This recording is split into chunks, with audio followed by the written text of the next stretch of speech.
Assalamualaikum warahmatullahi wabarakatuh. Sobat Fuadi rahimakumullah. Alhamdulillah kita bertemu kembali di channel Ngaji Fuadi. Kali ini kita akan kembali pada program One Day One Ayah. Ya, kembali.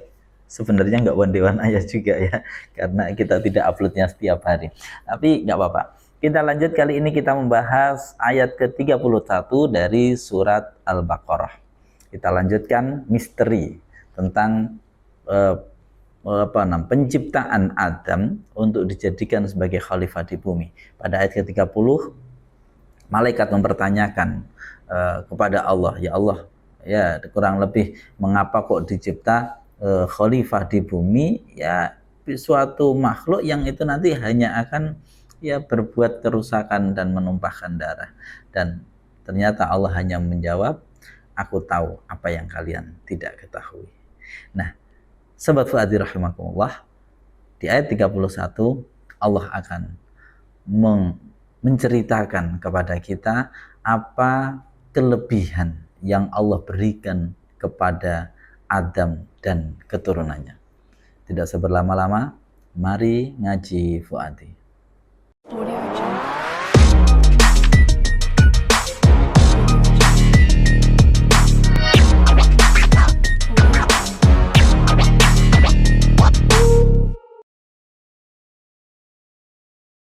A'udzubillahi minasyaitonirrajim. Bismillahirrahmanirrahim. Wa 'allama Adamal asma'a kullaha tsumma 'aradahum 'alal malaikati faqala ambi'uni bi asma'i haula'i in kuntum shadiqin. Wa 'allama, dan mengajarkan siapa dia Allah. Di sini nomor 2 ini adalah Allah. Jadi kalau baca Fuadi, hati-hati tentang rujuk ya. Ini angka 2. Angka 2 berarti kita harus nyari, kalau di atas di sini Rabbuka. Rabbuka Allah ya, tapi di sini secara teks Rabbuka, Tuhanmu ya, atau yang menciptakan dan memeliharamu. Ya, ini hati-hati. Baik, kita lanjut. Kita ulangi. Wa 'allama, dan mengajarkan siapa dia Rabbuka ya, Adama, pada Adam. Tuhanmu mengajarkan kepada Adam apa? Al asma'a, pada nama-nama. Kullaha, ya semuanya. Ya, ini kullaha, ya semuanya, asma. Jadi semua nama diajarkan kepada Nabi Adam. Summa aradhum, kemudian memperlihatkan siapa dia Rabbuka, hum, pada mereka, asma, semua yang punya nama itu diperlihatkan kepada alal malaikati, pada para malaikat ya. Faqala, lalu berfirman siapa dia Rabbuka, Allah, ambiuni, terangkanlah siapa kalian ni padaku, bi asma'i haula'i, pada nama-nama semua ini ya. In kuntum, jika ada siapa kalian adalah shodiqina, orang-orang yang benar. Kita ulangi pembacaannya. Wa 'allama, dan mengajarkan siapa dia Rabbuka, Adam, pada Adam, al asma'a, pada nama-nama, kullaha, ya semuanya, asma. Summa aradahum, kemudian memperlihatkan siapa dia Rabbuka, hum, pada mereka, asma, alal malaikati, pada malaikat. Faqala, lalu berfirman siapa dia Rabbuka, ambiuni, terangkanlah siapa kalian ni padaku, bi asma'i haula'i, pada nama-nama semua benda ini atau semua ini. In kuntum, jika ada siapa kalian adalah shodiqina, orang-orang yang benar. Baik, sahabat Fuadi rahimakumullah, kita lanjutkan dengan menterjemah kata per kata tapi dengan susunan Indonesia. Dan ya, atau lalu juga boleh, dan Tuhanmu mengajarkan kepada Adam nama-nama semuanya. Jadi semua nama-nama yang ada. Summa aradhum alal malaik, kemudian dia Tuhanmu memperlihatkan semua sesuatu yang ada namanya itu kepada para malaikat. Faqala, lalu dia Allah berfirman, kalian terangkanlah kepadaku nama-nama semua barang ini atau semua ini. Entah itu mungkin ya ada yang benda mati, ada benda hidup, kita tidak tahu, di sini tidak dijelaskan. Pokoknya nama-nama semua ini. In kuntum, jika ada siapa kalian adalah shodiqin, jika memang kalian adalah orang-orang yang benar.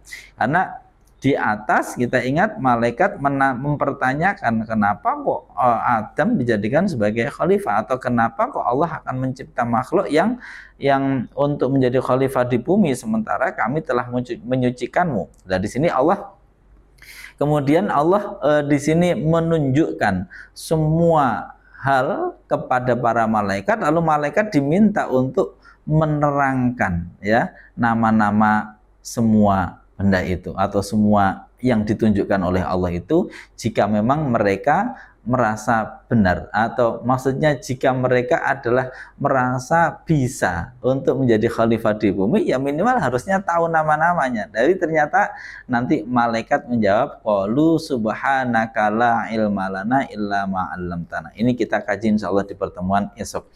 Tapi hari ini kita di ayat 31 kita langsung coba analisa kata per kata, dan kemarin ada yang mengusulkan coba sedikit-sedikit juga sorofnya. Baik, wa'allama ya, wa'allama, wawu ini adalah kalimat huruf. Di sini bisa disebut sebagai huruf isti'naf ya, untuk memulai suatu pembicaraan baru, atau bisa juga misalkan enggak ini menghubungkan, ya silahkan disebut huruf ataf juga oke ya.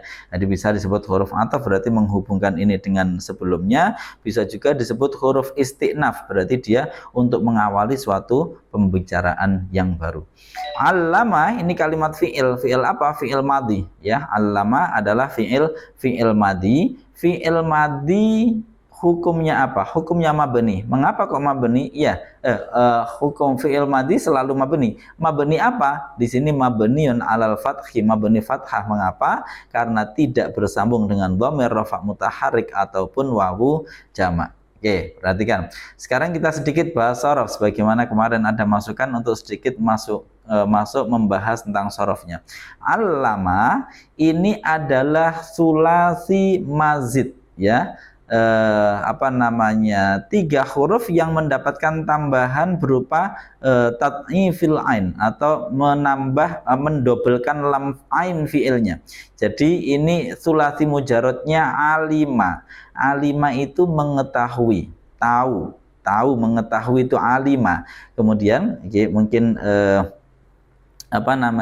alima itu tahu atau mengetahui ya, tapi kemudian diikutkan wazan fa'ala yufa'ilu, allama yu'allimu. Faedahnya litakdiyah, mentakdiyahkan, menjadikan yang lazim menjadi mutaati, kalau yang mutaati satu menjadi mutaati dua. Alima mengetahui, di sini allama menjadi memberitahukan. Memberitahukan itu berarti mengajarkan. Jadi membuat orang lain menjadi tahu. Ya, di sini kita maknai mengajarkan. Jadi ta'lim, allama yu'allimu ta'liman, ta'lim. Itu berarti ta'lim itu proses untuk memberitahukan kepada orang lain. Ya, allama.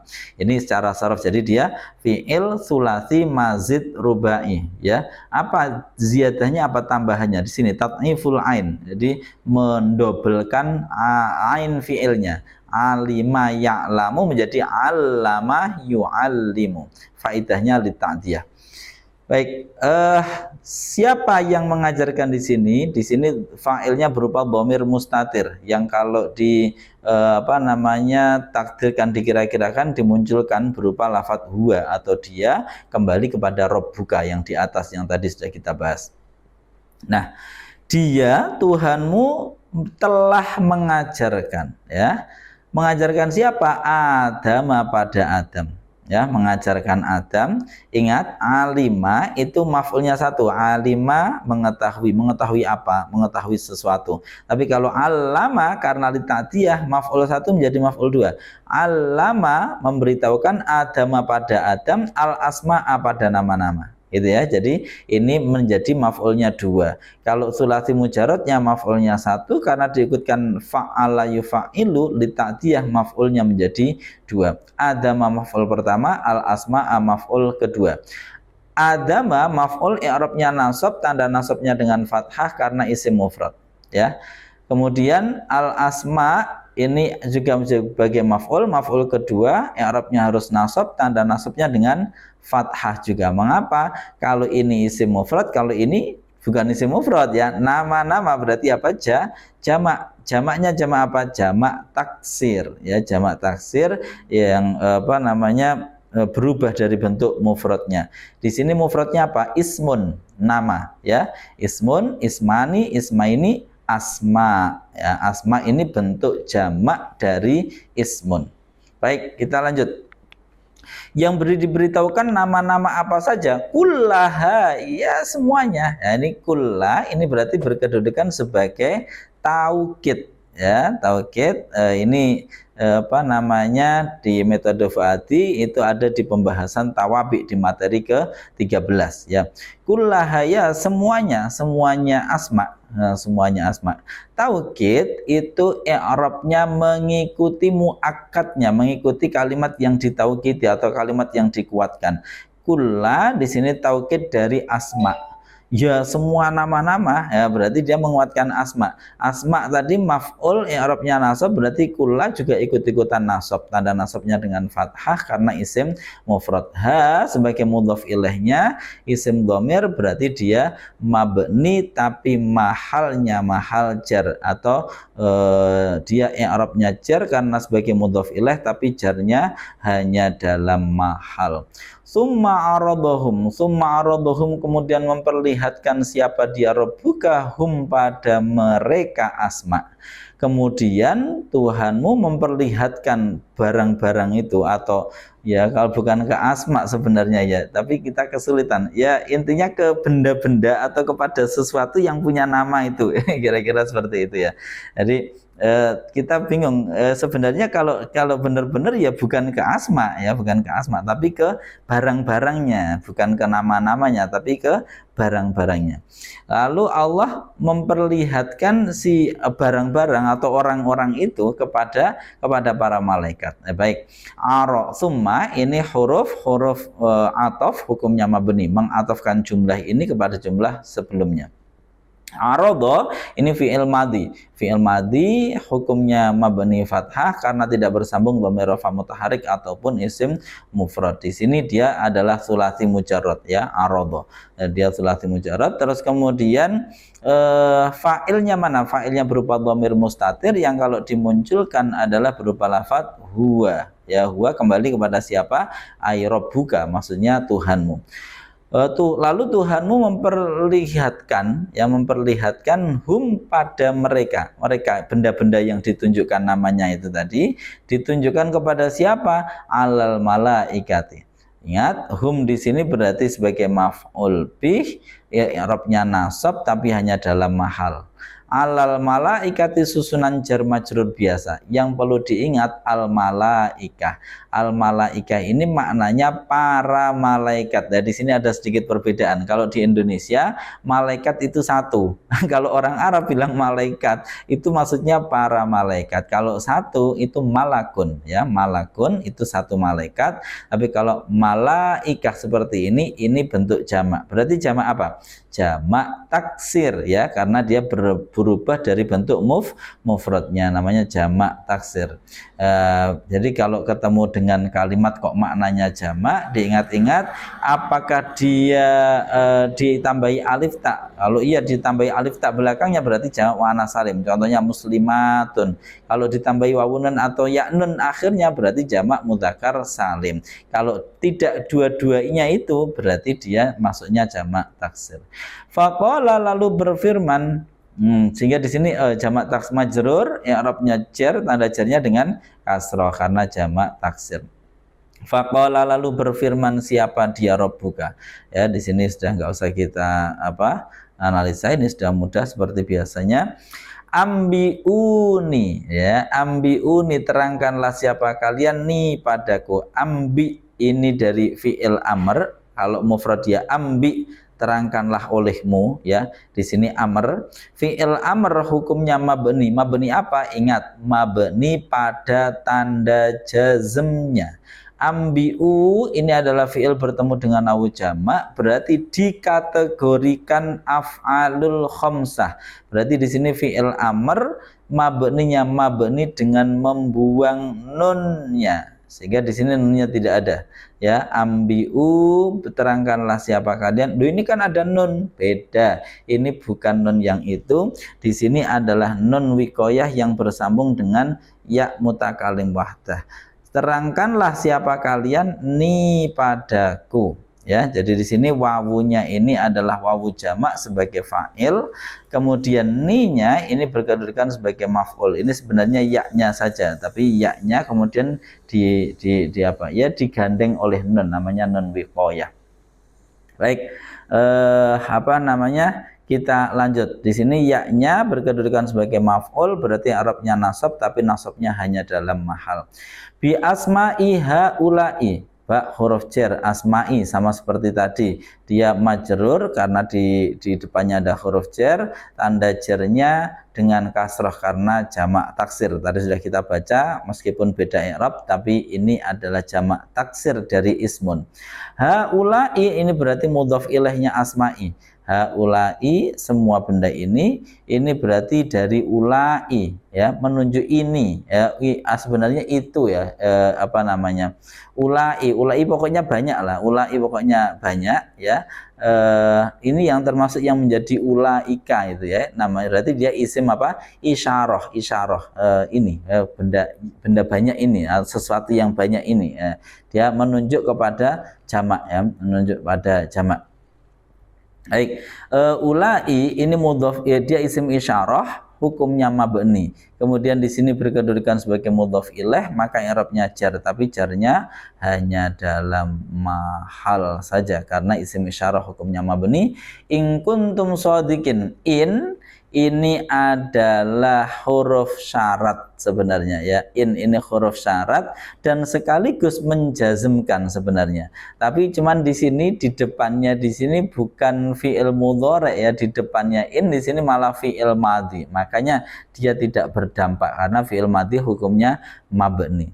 In kuntum, jika ada siapa kalian, di sini kun di sini dari kana, ya.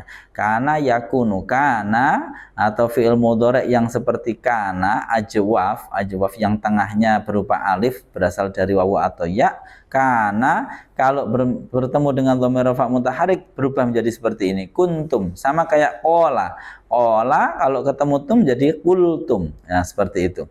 Baik, ini kana yang punya amal, karena amalnya apa? Fi'il madhi, dia mabni sukun dulu, ya. Mabni sukun, mengapa? Karena bertemu dengan dhamir rafa mutaharik. Tapi kita harus ingat ini bukan fi'il madhi biasa, ini fi'il yang naqis. Dia tidak punya kemampuan untuk menjadi predikat. Makanya apa namanya, kana ini nanti dia akan punya khobar, ya, akan punya khobar. Baik, in kuntum, jika ada siapa kalian, tumnya di sini menjadi isimnya kana, yang Arabnya harus rofa. Rofanya di sini hanya dalam mahal karena tum itu adalah isim mausul. Kemudian sodikina adalah khobarnya kana, yang Arabnya harus nasab karena khobarnya kana itu nasab, ya. Terus tanda nasabnya dengan apa? Dengan ya, bukan dengan nun, tapi dengan ya. Ya, ini tanda nasabnya. Mengapa kok dengan ya? Karena dia adalah jamak mudzakkar salim, ya, ditandai dengan ya. Baik, sahabat Fuadi rahimakumullah, ini analisa kata per katanya. Selanjutnya kita maknai secara umum dari ayat ini apa pesan yang bisa kita ambil. Wa 'allama Adamal asma'a kullaha. Allah kemudian mengajarkan kepada Adam semua nama-nama. Baik, sahabat Fuadi rahimakumullah, Allah adalah fa'alul lima yurid. Ya, apa yang dia kehendaki akan dilakukan karena Allah berkuasa mutlak. Maka ketika Allah berkehendak untuk melebihkan Adam dengan memiliki suatu kemampuan apa? Kemampuan untuk belajar. Nah, ini Adam dan keturunannya punya kemampuan yang diberikan oleh Allah, kemampuan untuk terus belajar, kemampuan untuk taklim, kemampuan untuk mempelajari sesuatu, mengidentifikasi dan menyebut nama-namanya. Nah ini ya, wa 'allama Adamal asma'a. Ini bisa kita pahami seperti itu. Sehingga baik, perhatikan Sobat Fuadi ya, kita tidak pernah menemukan ada sesuatu yang ditemui manusia kecuali manusia memberi nama atas sesuatu itu, ya. Bahkan kalau sekarang itu wah luar biasa sekali, ada temu spesies apa, kupu-kupu berbagai macam modelnya itu diberi nama semua oleh manusia. Kemudian yang menyelidiki luar angkasa ketemu dengan bintang berbagai macam itu, semua itu dikasih nama. Nah, manusia memang diberikan Allah kemampuan untuk itu. Lalu efeknya apa kalau mempunyai nama? Efeknya bisa dipelajari dan bisa diturunkan. Perhatikan, manusia namanya burung dari dulu bikin rumah, ya bikin rumah. Tapi ya rumahnya burung zaman dulu dengan sekarang ya kurang lebih sama. Beda dengan manusia. Mengapa? Karena manusia terus belajar. Manusia punya kemampuan untuk mempelajari. Ini keunggulan manusia dibanding makhluk Allah yang lain. Oleh karena itu, ketika kemudian benda-benda itu ditunjukkan oleh Allah kepada para malaikat, lalu malaikat diminta untuk menyebutkan nama-namanya, mengidentifikasi itu, ya malaikat lalu kemudian di pertemuan besok akan kita bahas malaikat angkat tangan, la ilma lana illa ma 'allamtana, subhanak ya, subhanaka la ilma lana illa ma 'allamtana. Ini di pertemuan besok insyaallah. Nah, apa yang bisa kita ambil pesannya di sini? Mari kita sebagai manusia benar-benar merasa bersyukur sekali atas apa yang Allah berikan kepada kita, yaitu kemampuan untuk mempelajari, kemampuan untuk mengidentifikasi, mengenali sesuatu, ya. Dan kita gunakan ini semua untuk pertumbuhan kita, baik secara rohani maupun secara fisik, ya. Kalau secara fisik sudahlah manusia sudah menggunakan itu sehingga ilmu-ilmu menjadi semodern sekarang ini, ya. Ada handphone, ada satelit, ada segala macam itu. Tapi apakah kita sudah menggunakannya untuk pertumbuhan rohani kita? Ini menjadi pertanyaan. Jangan-jangan ketika manusia semakin modern secara fisik, secara materi, rohaninya ternyata semakin merosot. Nah, itu ironis sekali. Maka mari dengan Al-Quran kita mengingat bahwa Allah memberikan keunggulan bagi kita untuk bisa mengenali, oh ini sifat yang baik, ini sifat yang buruk, bagaimana untuk mengendalikan diri. Nah, kita punya kemampuan itu, ilmu psikologi berkembang, ya, ilmu tentang ruhani berkembang dan seterusnya. Mari jangan lupa hanya mengembangkan sisi materi dan fisik kita, tapi melupakan pengembangan sisi batiniah dan ruhani kita. Baik, terima kasih. Saya Muhammad Wahyudi. Kita akan ketemu kembali di Ngaji Fuadi episode berikutnya. Terima kasih. Jika ada saran, komentar, masukan, silahkan tulis di kolom komentar. Dan jika video ini bermanfaat, sebarkan, share kepada orang-orang yang membutuhkan. Assalamualaikum warahmatullahi wabarakatuh.